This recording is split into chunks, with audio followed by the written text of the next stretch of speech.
نبی سلامتی کے لیے بلند تر صلوات اللہم صلی علی محمد وعلی محمد فاتحہ.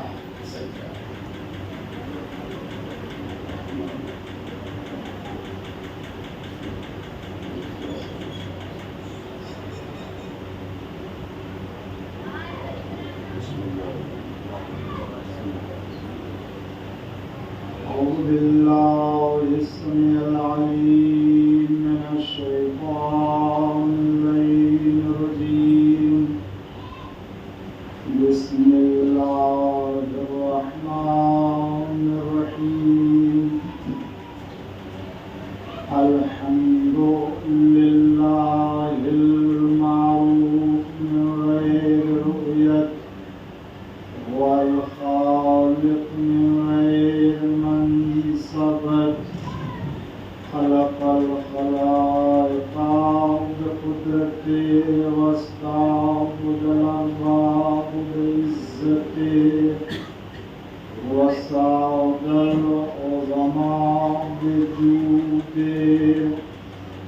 والصلاة والسلام والتحية والإكرام على البشير النذير السراج المنير حبيب إله العالمين أبي القاسم محمد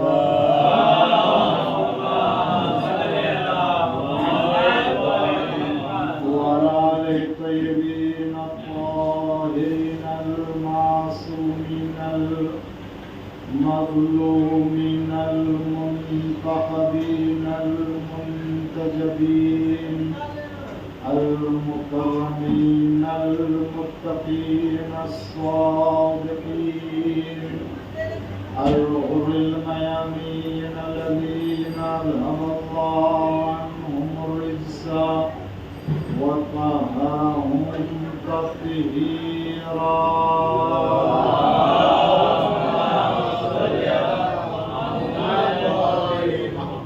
لا سيما الإمام المبين بقية الله في العظيم الحجة الثاني عشر والمهدي المنتظر عجل الله تعالى فرجه الشريف.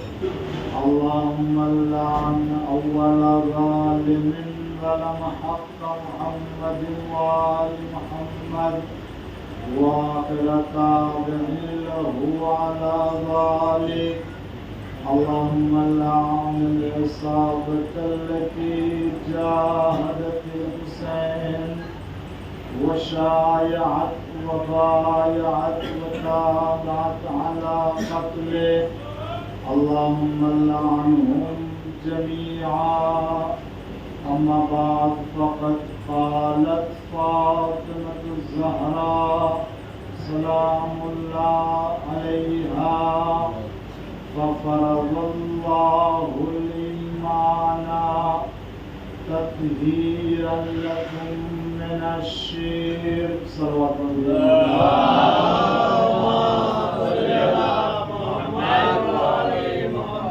اس سلسلے ایام فاطمیہ کے مجالس یہ آج یہ ہم سے پہلی مجلس ہے جو ہمارے مقدر میں قرار پائی ہے، اور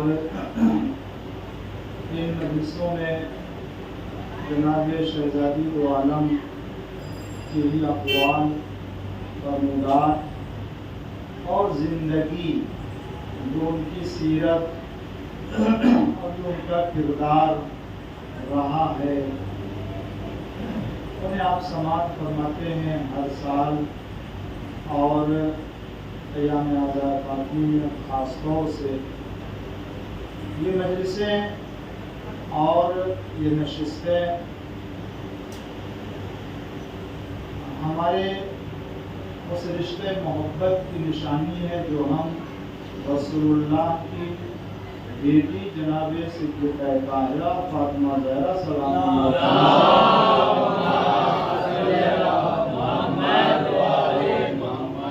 محبت کرتے ہیں، اور رسول اللہ کے ان تمام فرمان اور وہ تمام فرمودات کے جو آپ نے اپنے اہل بیت کے لیے اور ذریت کے لیے اور خاص طور سے اپنی بیٹی سے نیک برتاؤ کرنے کی تاکید فرمائی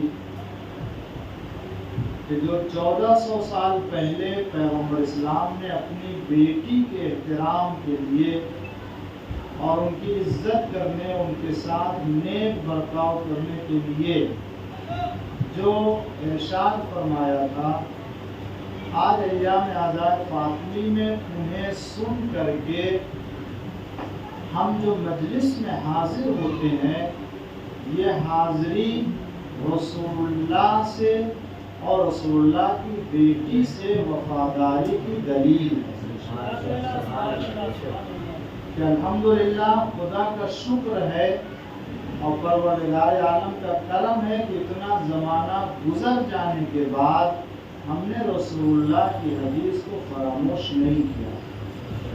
یہ بہت بڑی بات ہے، بہت بڑے انسان کے مقدر میں یہ ہوتا ہے تبھی یہ کام کرتا ہے، ورنہ اور بہت سے دنیا میں مسلمان ہیں، اللہ تعالیٰ ان کی حفاظت بھی کرے اور ہدایت بھی کرے کہ جو رسول اسلام نے اپنے بیٹی کے لیے تمام مسلمانوں سے خطاب کر کے ارشاد فرمایا تھا، آج دیکھیے ان حدیث کے اوپر عمل کر کے رسول اللہ کی اس بیٹی کا حق کا دفاع اور ان کا احترام کتنے لوگ کرتے ہیں۔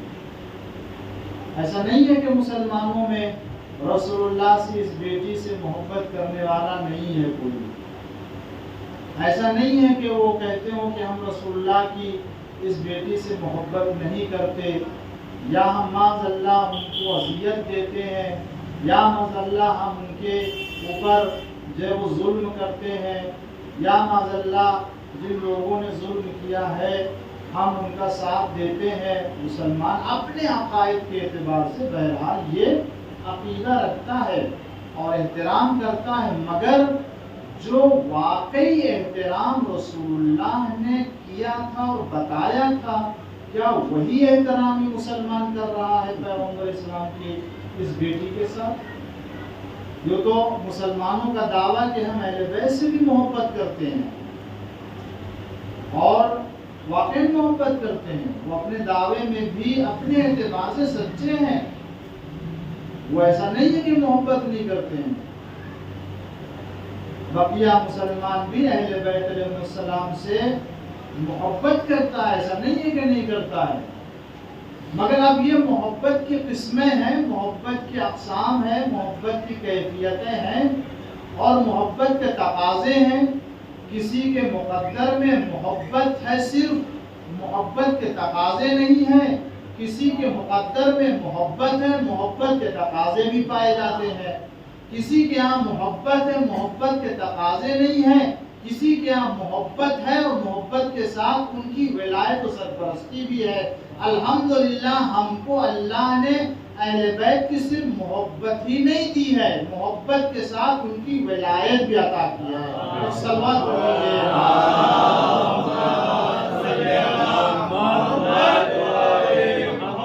اس ولایت کو اور اس محبت کو بچا کے رکھیں۔ ہر دور میں جو واقعی ضرورت رہی ہے جس کی طرف توجہ کرنے کی، وہ یہ کہ اس محبت کے ساتھ جو ولایت ہے نا، اس ولایت اہل بیت علیہ السلام کو بچا کے رکھنے کی ضرورت ہے۔ ورنہ محبت تو بہت، جو بھی نیک انسان ہوتا ہے، آپ سفر کرتے ہیں، ٹرین پہ جاتے ہیں، بس پہ جاتے ہیں، روڈ پہ جاتے ہیں، ایک اچھا انسان آپ کے ساتھ اس نے سلوک کیا، محبت ہو جاتی ہے، اس کی بھی محبت دل میں آ جاتی ہے۔ تو کیا مطلب، تو محبت کیا اس سے، تو یہ کون سی محبت ہے؟ یہ بس سفر والی محبت ہے، جتنی دیر سفر رہا اتنی دیر محبت رہی، اور جب سفر ختم ہو گیا تو محبت بھی ختم ہو گئی۔ مگر جو محبت ہمیں کامیابی کی منزلوں تک لے جاتی ہے، وہ محبت سفر کی حد تک نہیں ہوتی ہے، وہ انسان کی زندگی کے آخری سفر تک رہتی ہے اور اس کا نتیجہ ہوتا ہے کہ اس کے بعد اس کو نجات دلاتی ہے. یہ وہ محبت ہے کہ جو اہل بیت علیہ السلام کو عطا ہوئی ہے ہمیں، اس عطا کی حفاظت کریں. اور کیسے حفاظت ہوگی؟ واحد راستہ اہل بیت کی محبت اور ولایت کی حفاظت کے واحد راستہ یہ کہ اللہ سے دعا کریں کہ خدایا جس طریقے سے تو نے تمام مسلمانوں میں صرف ہمیں اس ولایت کے لیے منتخب کیا ہے، اللہ تجھ سے یہ بھی طلب کرتے ہیں کہ اس ولایت کے عقیدے کو ہمارے اندر اور ہماری نسلوں میں باقی رکھے. یہ اللہ سے طلب کریں، یہ مانگیں، اور جب بھی یہ ولایت کی نعمت یاد آ جائے شکر کرتے ہوئے پروردگار عالم سے طلب کریں. تو یہ جو مجلسیں ہیں اور یہ جو اہل بیت علیہ السلام کی ذوات مقدسہ سے متعلق جو مناسبتوں کے اعتبار سے محفلیں ہیں، جشن ہے، یہ ان سے محبت اور ولایت کی نشانی ہے، علامت جو ظاہر ہوتی ہے اس شکل میں. اور ہم پھر اس کے بعد جو دوسری صورت ہو سکتی ہے اس کو باقی رکھنے کی، وہ یہ کہ ہم اہل بیت کے پاکیزہ کردار اور ان کے اقوال کو اپنے لیے مشعل راہ قرار دیں. اس لیے کہ ان کے اقوال اور ان کے فرمودات اور ان کی زندگی سے پاکیزہ کوئی نہ کسی کا قول ہو سکتا ہے، نہ کسی کا کردار ہو سکتا ہے، اور نہ کسی کی زندگی ہو سکتی ہے. اور اگر ہے بھی تو اس کے اندر اتنی پاکیزگی نہیں ہوتی ہے کہ بہت دور تک چلا جا سکے اس کے ساتھ. یہ صرف کمال کردار آل محمد ہے کہ جو بھی اس سے جڑ گیا اس کو آخری منزل تک لے کے جاتا ہے. کردار آل محمد ہی کا صرف یہ کمال ہے. اس کی وجہ یہ ہے کہ اس کردار میں کسی طرح کا کوئی داغ نہیں پایا جاتا ہے. جب اس کردار میں کوئی داغ نہیں ہے تو جو اس کی اتباع کریں گے اس کے اندر بھی کوئی داغ نہیں ہوگا. ایک سلوات پڑھیے محمد.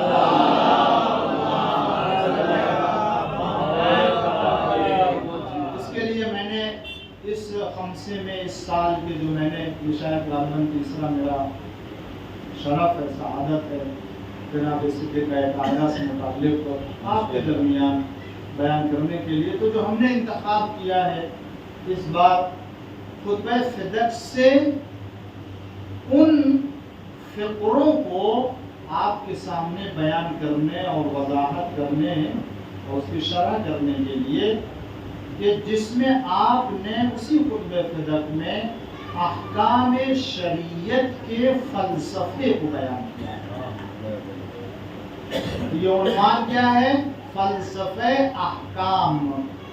خطبہ فدق میں جناب صدیقہ طاہرہ فاطمہ زہرا سلام اللہ علیہا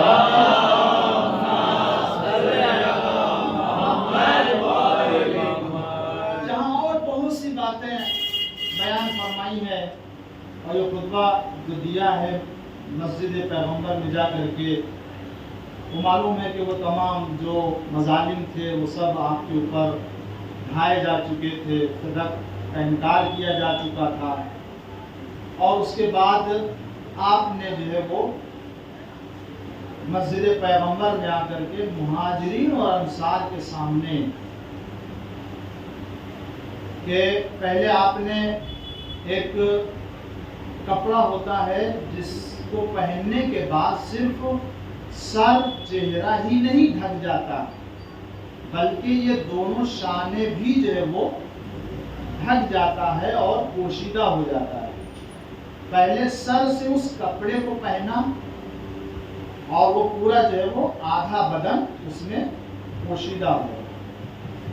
پھر اس کے بعد ایک پوری اوپر سے لے کر کے نیچے تک کی جو ردا آتی ہے جس کو عربی اس زمانے میں عربی عبا کہتے ہیں، وہ عربی عبا جو حجاب پورے حجاب کے ساتھ اوپر سے پہنا. اب جو آج کے زمانے میں ورنہ اگر دیکھیں تو جو لباس تھا اور لباس کے اوپر جو جناب شہزادی دو عالم نے بڑا مخنا پہنا، حجاب ہو گیا تھا اس میں، اور اس میں بھی آپ نے اپنے تمام اعضاء کو پوشیدہ رکھا، چہرے کو، ہاتھ کو، لیکن جناب سیدہ نے اس کے علاوہ اور اہتمام کیا پردے کا، حجاب کا، کہ آپ کے لیے سب سے اہم تھا کہ آپ کے بدن، خود جناب زہرا سلام اللہ علیہ کے بدن بھی بہت ہی نحیف کمزور بدن تھا، کہ جب مہاجرین اور انصار کی عورتوں نے آ کر کے عیادت کی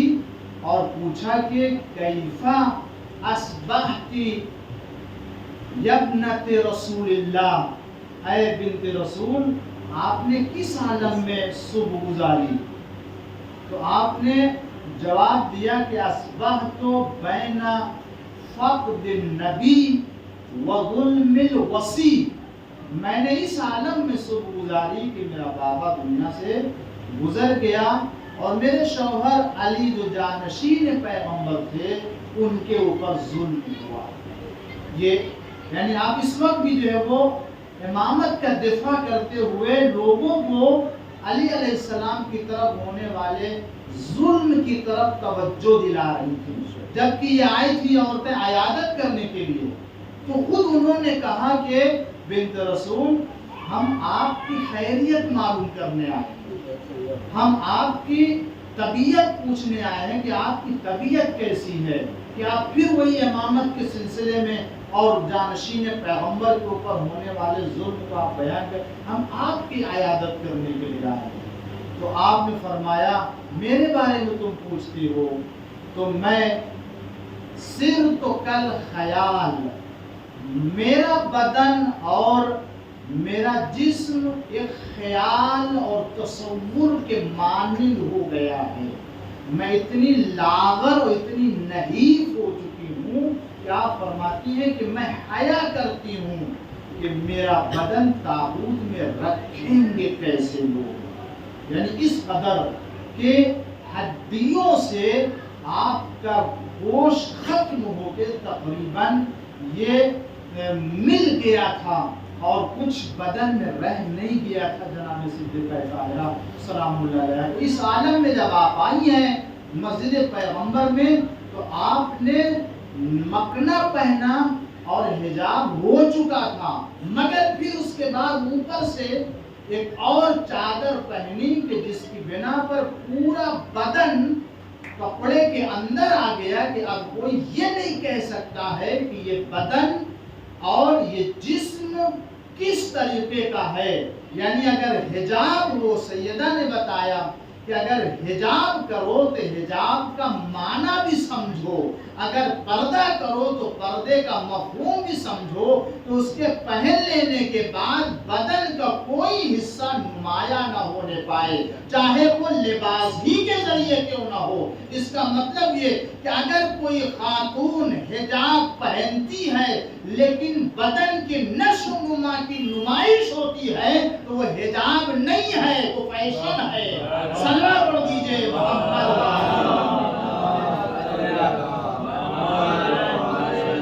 ایک اور صلوات پڑھ دیجئے۔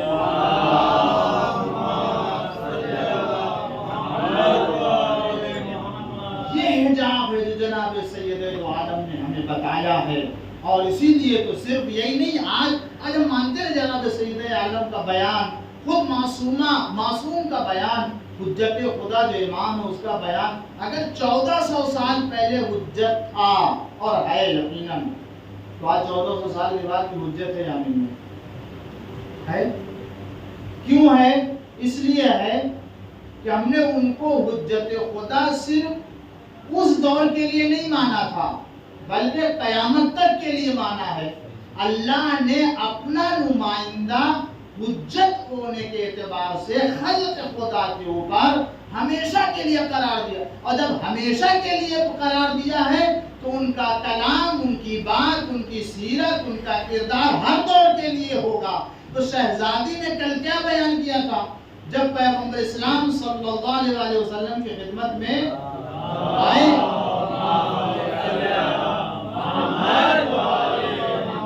چند صاحب بیٹھے ہوئے تھے، آپ نے سوال کیا کہ وہ کون سی حالت ہے کہ جس حالت میں عورت اپنے پروردگار عالم سے سب سے زیادہ قریب ہوتی ہے؟ سب سے زیادہ کون سی حالت ہے؟ یا اسی کو دوسرے الفاظ میں بھی روایت میں نقل کیا گیا ہے کہ وہ کون سی چیز ہے کہ جو عورت کے لیے سب سے بہتر اور سب سے عمدہ قرار دیا گیا ہے، وہ کون سی چیز ہے؟ تو اصحاب جواب نہیں دے سکتے۔ مولا کائنات تشریف فرما تھے، آپ آئے اٹھ کر کے کہاں آئے؟ در سیدہ پہ آئے۔ کون آیا؟ باب مدینۃ العلم آیا ہے۔ کیا کس لیے؟ ایک سوال ہوا ہے بزم پیغمبر میں جس کا جواب صحابہ کے پاس نہیں ہے، اور اس کا جواب طلب کرنے کے لیے باب سیدہ پر باب مدینۃ العلم آیا ہے۔ اب میں تو یہ نہیں کہہ سکتا ہوں کہ مولا کو اس سوال کا جواب نہیں معلوم تھا، اس لیے کہ جو علی علیہ السلام کو باب مدینۃ العلم مانتے، کم سے کم انہیں تو یہ نہیں ماننا ہے کہ مولا کے پاس یہ جواب نہیں ہو سکتا ہے، اس لیے کہ کبھی کوئی ایسا موقع آیا ہی نہیں ہے کہ جو سوال کیا جائے اور حضرت کے پاس اس کا جواب نہ ہو، بلکہ یہ سوال بھی کیا گیا، اس بارے میں بھی ایک سوال کیا گیا۔ مولا ہم لوگوں سے پوچھا جاتا ہے، ہم لوگ سوچتے ہیں، غور کرتے ہیں، پڑھتے ہیں، مطالعہ کرتے ہیں، ٹائم دیتے ہیں کہ بھائی بعد میں بتائیں گے، آپ سے جب پوچھا جاتا ہے اور آپ فوراً جواب دے دیتے ہیں۔ کبھی آپ نے کہا میں دیکھ لوں، مطالعہ کر لوں، سوچ لوں، تو کہنے لگے کہ بتاؤ تمہارے ہاتھ میں کتنی انگلیاں ہیں؟ کہا 5۔ ارے جب 5 ہے تو تم نے کیا جواب دینے کے لیے غور کیا، سوچا تھا؟ کہا مولا یہ بھی کوئی غور کرنے کی بات ہے، یہ تو سامنے کی بات ہے بالکل۔ فرمایا جیسے 5 انگلیاں تمہارے لیے سامنے کی بات ہے، ویسی کائنات کے تمام اسرار ہمارے سامنے کی بات ہے۔ بلکہ میں یہ عرض کروں کہ یہ کائنات جب بن رہی تھی تو میں بیٹھا دیکھ رہا تھا۔ سوال پڑھ دیجئے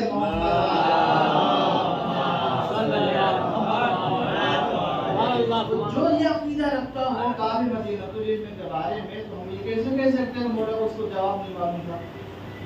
اس کا مطلب یہ ہے کہ شاید پیغمبر اسلام کے سوال کا جواب گھر سے لا کے بتا دینا چاہتے ہیں کہ ہم وہ خاندان ہے کہ جہاں صرف علی کے پاس ہی ایسا علم نہیں ہے، علی کے تمام گھرانوں کے پاس نہیں علم پایا جاتا ہے۔ ایک سوال پڑھ دیجیے۔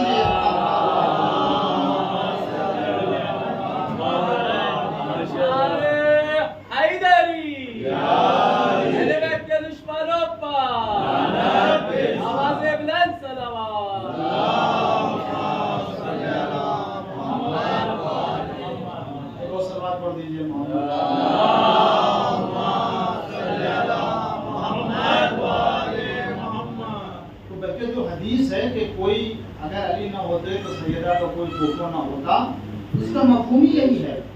کوفہ کا مطلب کیا ہے کہ علی کے سوا دنیا میں کوئی جناب سیدہ کا کوفہ، اس کا مطلب ہے کہ جو کمال علی کی ذات میں ہے وہی کمال سیدہ کے ہاں، کہ اگر ان کو یہ علم عطا کیا ہے تو جناب سیدہ کے پاس بھی وہ علم ہے، اور اسی لیے امام معصومین نے فرمایا ہمارے پاس مصحف فاطمہ ہے۔ معصوم نے فرمایا نہیں کرا ہمارے پاس مصحف فاطمہ، یعنی کیا ائمہ معصومین کے علم کا ایک سورس جناب سید دو عالم کا مصحف فاطمہ ہے، کہ یہ اگر علم رکھتے ہیں تو جناب سیدہ کے توسط سے وہ علم رکھتے ہیں۔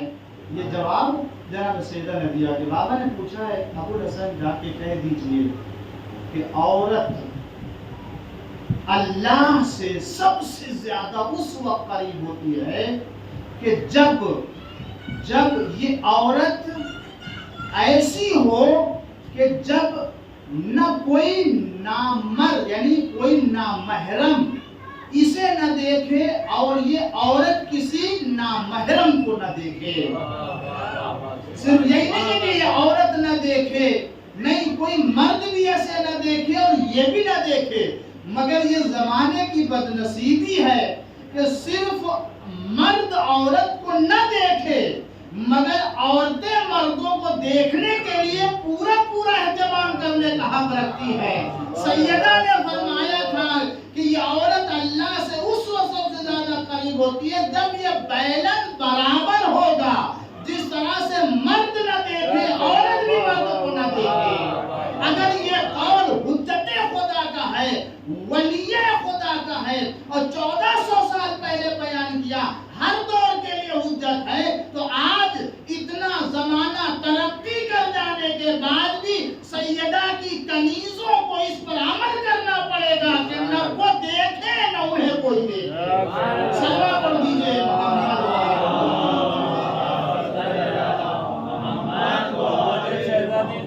پر بلندر سلوات.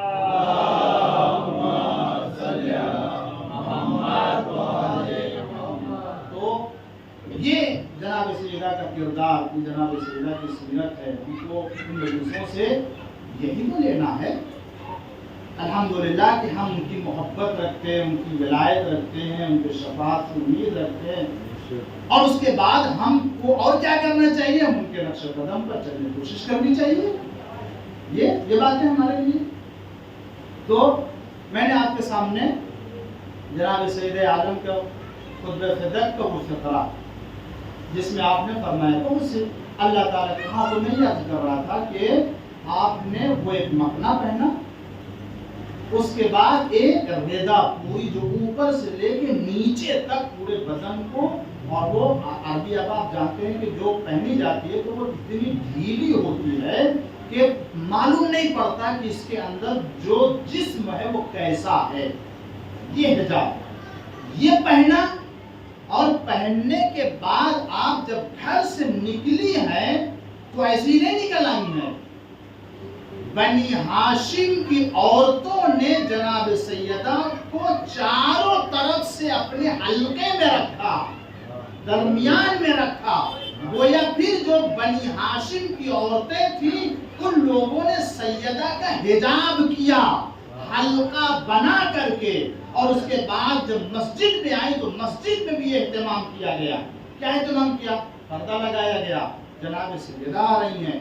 جناب سیدہ عالم کی محبت، ان کا مقام، ان کی عظمت مسلمانوں کے دلوں میں بہرحال اس وقت تک اتنی تھی کہ جب وہ کلام کرنا چاہتی یا اگر وہ کسی کے سامنے آئے تو اس کی جرات نہیں ہے کہ ان کا جواب دے سکے یا ان کے بات کو کاٹ سکے.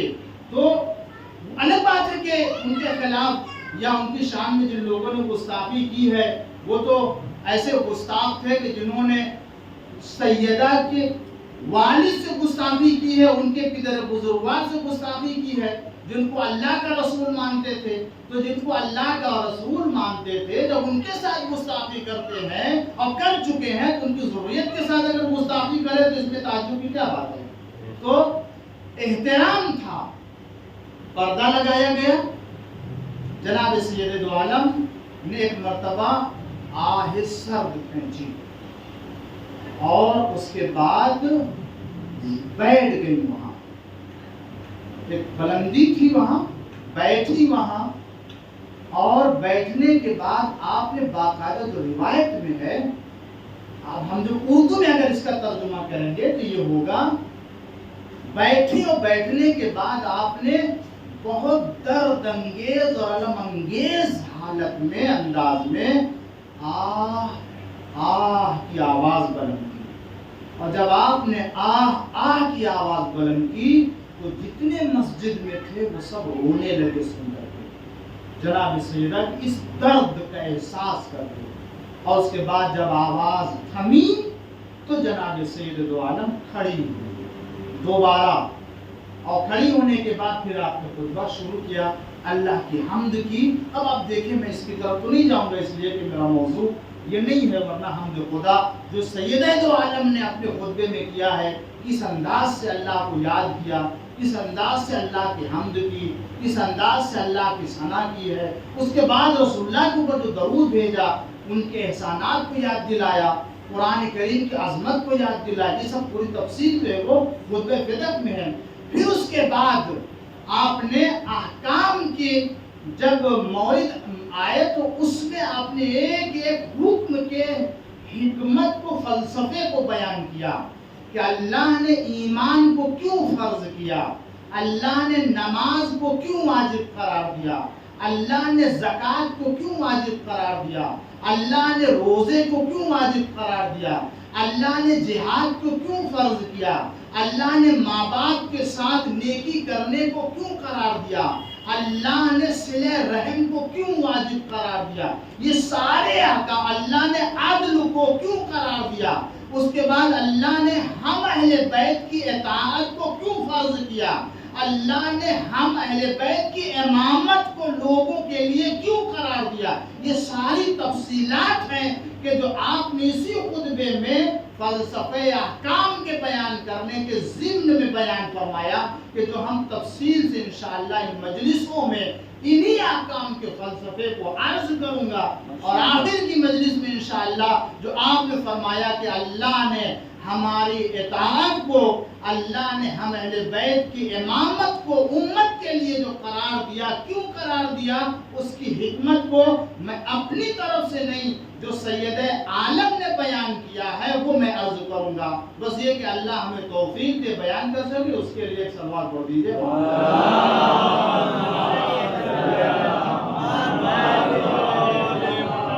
تھوڑی گفتگو کروں گا آج کے سلسلے میں اور اس کے بعد تفصیلی گفتگو شروع کروں گا. کہ سب سے پہلا فقرہ جناب سید عالم کا خطبہ فدق میں احکام کا فلسفہ احکام خطبہ فدق. فَفَرَضَ اللَّهُ الْإِيمَانَ، اللہ تعالیٰ نے ایمان کو فرض کیا ہے. تَطْهِيرًا لَكُم مِّنَ الشِّرْكِ، کیوں فرض کیا ایمان کو؟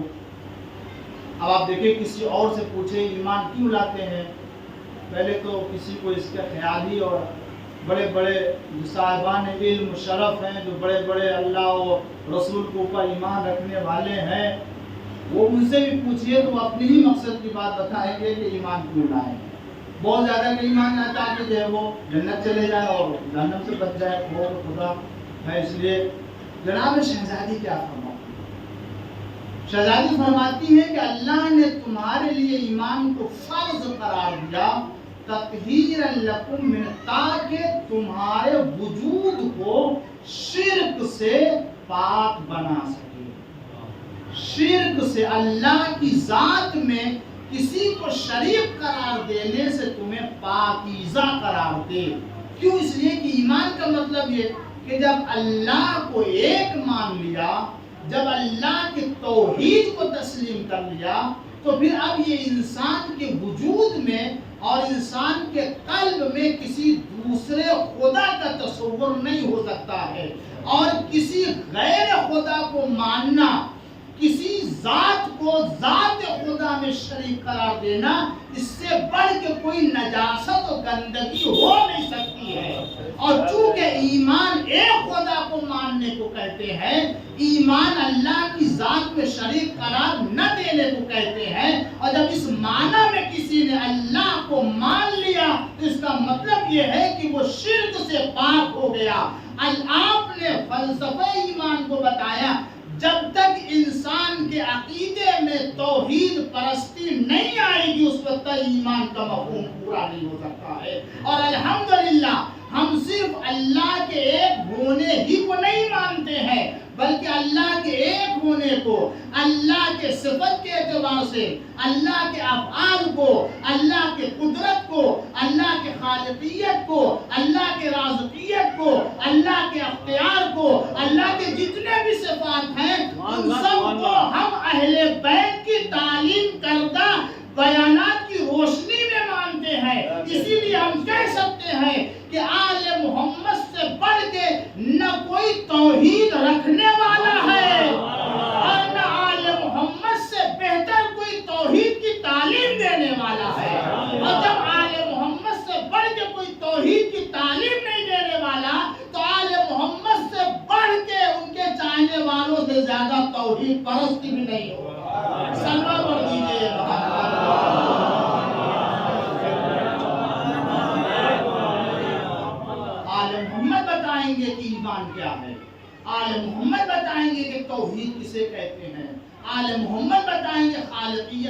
ہے. آل محمد بتائیں گے کہ خدا کی قدرت لا زوال قدرت، ورنہ آپ جانتے ہیں کہ آل محمد نے جس نے چھوڑا یا تو اس نے اللہ کو مجبور بنا دیا یا انسان کو مجبور بنا دیا ہے. یہ اللہ کے بارے میں اپنا ذاتی نظریہ رکھنے کا نتیجہ ہوا کہ جب آل محمد سے دور ہوئے تو نتیجہ کیا ہوا؟ کہنے لگے جو کرتا ہے انسان وہ خدا کرتا ہے، انسان سے کوئی مطلب نہیں ہے. گناہ کر رہا ہے، جھوٹ بول رہا ہے، سب کچھ کر رہا ہے، کس نے کیا؟ اللہ نے کیا. یہ آل محمد سے دوری کا نتیجہ ہے اور کچھ نہیں ہے. اس کا نتیجہ کیا ہوا؟ جب سب کچھ اللہ کرتا ہے، جب سب کچھ اللہ ہی انجام دیتا ہے، تو ان نادانوں کے، میں کوئی سخت الفاظ نہیں استعمال کرنے کا عادی ہوتا، ان نادانوں کے ذہنوں میں یہ بات نہ آئی کہ اگر سب کچھ اللہ انجام دیتا ہے تو جنت و جہنم بنانے کی کیا ضرورت تھی؟ عذاب سے ڈرانے کی کیا ضرورت تھی؟ اخلاقیات کی تعلیم دینے کی کیا ضرورت تھی؟ ارے قرآن بھیجنے کی کیا ضرورت تھی؟ اگر سب اللہ ہی کرنے والا ہے اور کوئی بندہ اختیار نہیں رکھتا ہے تو پھر جو کچھ کرے گا بندہ نہیں، اللہ کر رہا ہے. تو جب اللہ کر رہا ہے تو سزا بھی اسی کو دینا چاہیے، مگر نہیں سمجھ سکے. یہ کہہ دیا کرتا تو اللہ ہے مگر سزا بندوں کو دے گا بندوں کو دے گا. نتیجہ کیا ہوا؟ آل محمد سے دور ہوئے تو خود بھی ظالم ٹھہرے، اللہ کو بھی ظالم بنا دیا. صلوات پڑھ دیجئے محمد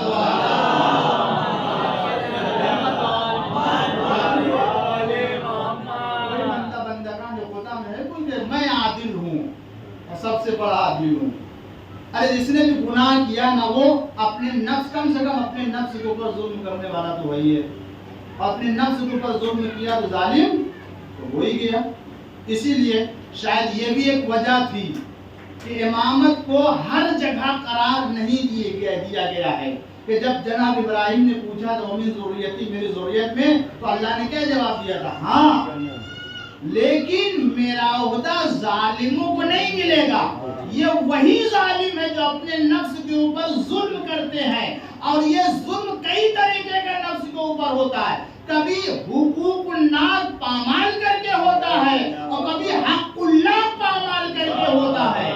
دونوں طرح کا. اگر گناہ کیا تو ظالم ٹھہرے، کسی دوسرے کا حق چھینا تو ظالم ٹھہرے. اور اس سے بڑا گناہ یہ ہے جس نے بھی اس پیشانی کو غیر خدا کے سامنے جھکا دیا، جس نے اس پیشانی کو غیر خدا کے سامنے خم کر دیا، پھر اس سے بڑا ظالم کوئی نہیں ہے. اور اب تاریخ میں ان تمام لوگوں کو ڈھونڈ کے لائیے جن لوگوں نے اپنی زندگی میں کہیں نہ کہیں کسی نہ کسی موقع پر غیر خدا کے سامنے سجدہ نہ کیا ہو.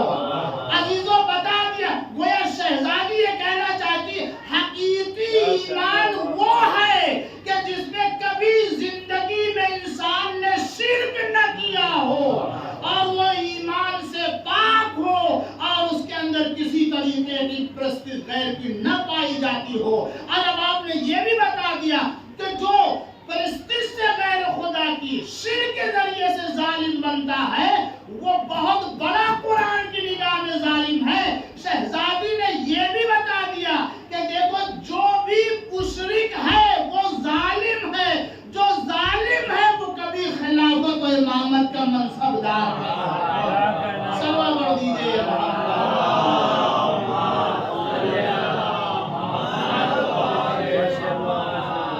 فَفَرَضَ اللَّهُ الْإِيمَانَ تَطْهِيرًا لَكُم مِّنَ الشِّرْكِ، شرک سے پاک و پاکیزہ قرار دیا. یہ ایمان اگر کسی کے اندر آ جائے، ایمان اطمینان لاتا ہے، ایمان سکون لاتا ہے، ایمان قلب کو تسکین دیتا ہے. اگر اب دیکھ لیجیے دنیا میں کسی کے اوپر اب ایمان ہے، ہمارا ایمان اس لاؤڈ اسپیکر کے اوپر کبھی خراب نہیں ہوگا. میں مسجد پڑھوں گا تو اطمینان سے پڑھوں گا. یہ ایمان ہے میرا، یہ خراب نہیں ہو. بہت سی گاڑی ہے کہ گاڑی بند نہیں ہوگی. تو جب یہ ایمان ہو جائے کہ گاڑی بند نہیں ہوگی تو اطمینان سے ڈرائیونگ ہوگی, اطمینان سے سفر ہوگا کسی چیز کے اوپر بھی. جس کا بھی ایمان ہوگا سکون قلب مل جاتا ہے اسے ایمان آنے کے بعد. یہی وجہ عزیزو, جب انسان اللہ پر ایمان رکھتا ہے, رسول پر ایمان رکھتا ہے, اہل بیت پر ایمان رکھتا ہے, تو زندگی اور زندگی کے تمام مسائل کے بارے میں مومن اتنا مطمئن ہو جاتا ہے کہ اس کے سامنے اگر مشکلیں آتی ہیں تو کبھی گھبراتا نہیں ہے. اس لیے کہ یہ مومن یقین رکھتا ہے کہ جس کے اوپر ایمان ہے وہ کبھی اپنے بندے کا نقصان نہیں چاہے گا. تو جب وہ نقصان نہیں چاہے گا تو پورا اعتماد اس کے اوپر ہوتا ہے. تو لہذا وہ کیا کرتا, زندگی میں جب مشکلیں آتی بھی ہیں تو یہ مومن چونکہ اللہ کے اوپر بھروسہ کرتا ہے مشکلوں کی تعویل کر لیتا ہے اور توجیہ کر لیتا ہے کہ میں اللہ پر جب حسن ظن رکھتا ہوں تو اللہ کبھی بھی ہمارا نقصان نہیں کرنے والا.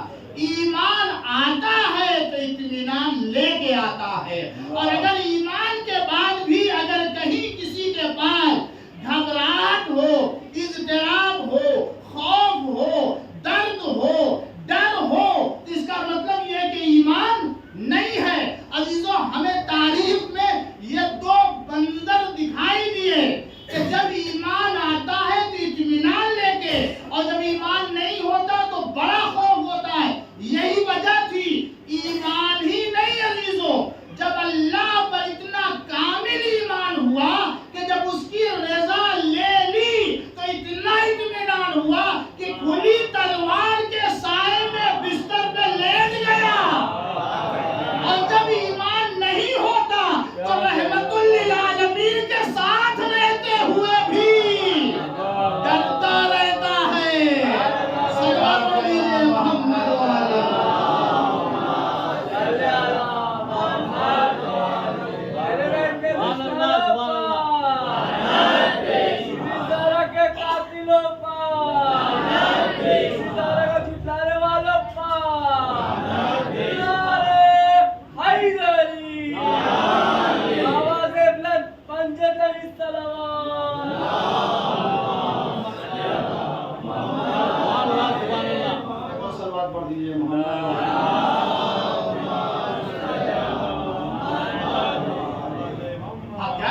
ایمان ہم کو لاؤڈ اسپیکر پہ ایمان ہے, اطمینان آ گیا.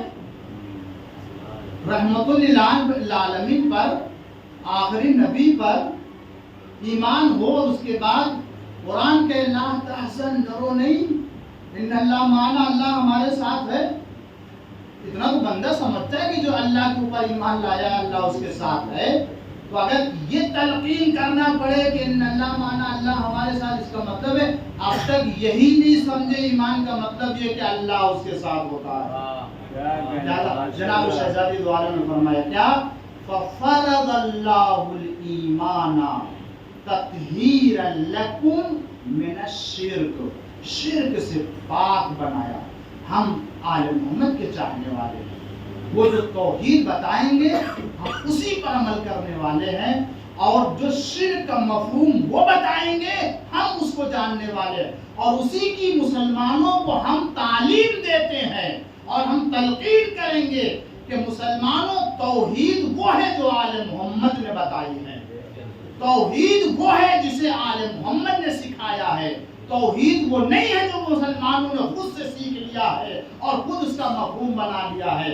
یہی وجہ ہے عزیزان گرامی, آل محمد کے چاہنے والوں کی توحید دیکھ لیجئے اور آل محمد سے جو ہٹ کے چلنے والے ہیں ان کی توحید دیکھ لیجئے. یہی وجہ عزیزان گرامی, آج دنیا میں ہر جگہ آپ کو یہ امتیاز مل جائے گا, جو عقیدے توحید آل محمد کی تعلیم میں شیعوں کے پاس پائی جاتی ہے وہ تعلیم اور وہ عقیدہ کسی اور کے پاس نہیں ہے. ورنہ جب مسائل آتے ہیں، مشکلات آتی ہیں، کوئی اور چیز نہیں ہمیں محفوظ بناتی ہے، یہی عقیدہ توحید ہے کہ جس کی بنا پر ہم ان تمام مشکلات کے مقابلے میں صبر کا مظاہرہ کرتے ہیں، ہم تمام مسائل کے سامنے تحمل کا مظاہرہ کرتے ہیں۔ اور خود آل محمد نے بھی یہ کر کے بتایا کہ وہ کرتے ہیں جو اللہ چاہتا ہے، جو رضا پروردگار، اسی رضا کے مطابق اور اسی منشا کے مطابق آل محمد علیہ السلام نے دنیا میں عمل کیا ہے۔ یہی وجہ ہے، ورنہ جناب سید دو عالم کو دنیا کے مال سے کیا محبت تھی؟ دنیا کے مال سے ان کو کوئی محبت نہیں تھی عزیزان گرامی، صرف آپ اس لیے تاکہ مسلمانوں کو یہ معلوم ہو جائے کہ جن لوگوں نے رسول کی بیٹی کے حق کو چھینا ہے اور رسول کی بیٹی کے حق کو ضائع کیا ہے، مسلمانوں بتاؤ جس نبی کی بیٹی کا حق چھین لیا جائے وہ مسلمان اسلام میں کیا مقام رکھتا ہوگا؟ جناب سید عالم نے یہ بتایا ہے۔ اور عزیزو دوستو، یہی وجہ ہے کہ ہم اپنے خوشی میں، اپنے غم میں جو بھی ہے وہ ہم کسی کے لیے دل میں کسی اور خوشی اور غم کا معیار قرار نہیں دیتے۔ آل محمد کی خوشی اور آل محمد کے غم کو ہم معیار قرار دیتے ہیں۔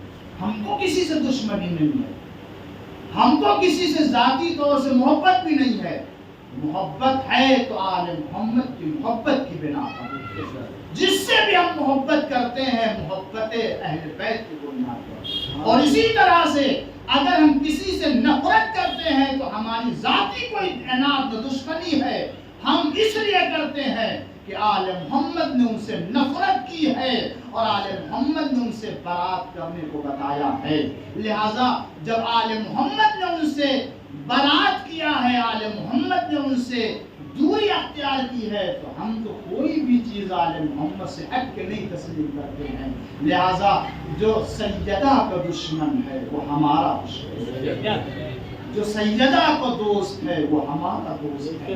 جو تو پیغمبر اسلام نے ہر ایک کو اپنی بیٹی سے بہتر سلوک کرنے کی تعلیم دی تھی، مگر مسلمانوں نے رسول اللہ کی تاکید اور سفارش کے اوپر عمل نہیں کیا۔ کیا پیغمبر نے یہ نہیں فرمایا تھا فاطمہ بضعۃ منی، فاطمہ میرا پار جگر ہے، من آذاہا فقد آذانی، جس نے ان کو اذیت دی اس نے مجھے اذیت دی، جس نے ان کو خوش کیا اس نے مجھے خوش کیا، جس نے ان سے محبت کی اس نے ہم سے محبت کی۔ عزیزوں، یا کبھی فرمایا کہ سیدہ کا دروازہ میرا دروازہ ہے، جس نے دروازے سیدہ کو کی بے حرمتی کی اس نے حجاب خدا کو پارا کیا ہے۔ ارباب اعزاز، یہ شاید نگاہ پیغمبر میں وہ تمام واقعات تھے کہ جس کی بنا پر آپ نے فرمایا کہ دیکھو یہ صبح میں آ کے میں سلام کرتا ہوں نا، السلام علیکم یا اہل بیت النبوہ، اے مسلمانوں اس دروازے کی پہچان لو، اسے جان لو کہ میں یہاں آ کے احترام کر رہا ہوں۔ اور اس کے بعد فرمایا دروازہ میرا دروازہ، یعنی اگر اس دروازے کی بے حرمتی ہوگی تو میرے دروازے کی بے حرمتی ہوگی۔ اب یہ کہنے کے بعد کسی کو یہ تلاش کرنے کی ضرورت نہیں ہے کہ کیا سیدہ کے دروازے کو جلایا بھی گیا ہے۔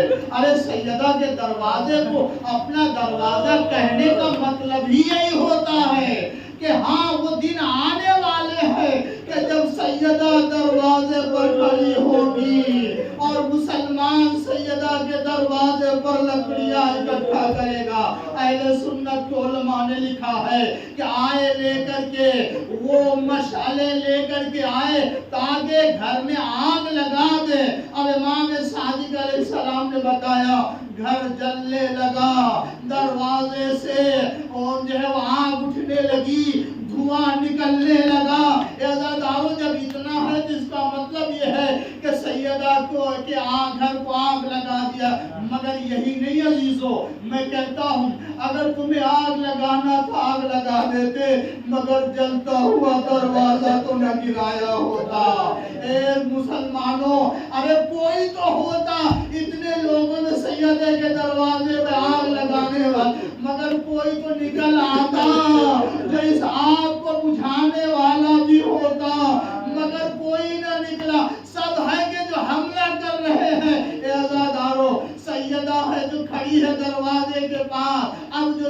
ہوا دروازہ آپ کے اوپر گرا، آپ زمین پر تشریف لائی۔ اسی لیے ایک روایت میں ہے کہ جب آپ ایک کروٹ لیٹتی تھی تو وہ بازو کا چوٹ جو زخم ہوا تھا اور کوڑے کے نشانات لگے تھے وہ ایک طرف سونے نہیں دیتے، اور جب آپ دوسرے کروٹ ہوتی تھی تو ٹوٹی ہوئی پسلیاں آپ کو اذیتیں دیتی تھی۔ یہ وہی جلتا ہوا دروازہ ہے کہ جب آپ سیدھے لیٹتی تھی تو سینے کی وہ کیل جو دروازے کی چبھی تھی جلدی جلدی سانس لینے میں مجبور کر دیتی۔ اے عزادارو، سیدہ پہ وہ ظلم ڈھایا گیا جس کا بیان آپ نے نہ کیا، بس اتنا بیان کیا، صبت علیہ مصائب اللہ والنہا۔ اے بابا جان، آپ کے بعد اتنی مصیبتیں گزر گئی کہ اگر یہ مصیبتیں رات میں پڑتی تو مثل دن کے روشن ہو جاتے۔ اللہ اللہ، اسی لیے تو علی نے جب دفن کیا تو اپنا غم یاد کر کے قبر پیغمبر کی طرف رخ کیا، فرمایا یا رسول اللہ، ارے جو امانت دی تو وہ واپس کر دی گئی، اب آپ پوچھئے گا کیا کیا گزری۔ وَسَيَعْلَمُ الَّذِينَ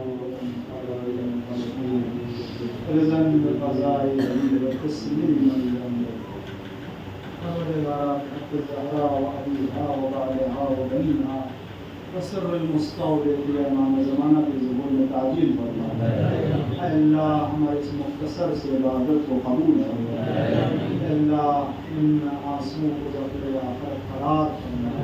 نکالنے والے ہم سب کے نام کو ایمان کی دعا میں شامل فرما۔ اے اللہ، ہم سب کو حق زہرا کا دفاع کرنے والوں میں قرار فرما۔ اے اللہ، ہم سب کو سیدہ کے اوپر ظلم کرنے والوں سے براءت کرنے کی توفیق عنایت فرما۔ دنیا میں آخرت میں جناب سیدہ کی شفاعت سے سرفراز فرما۔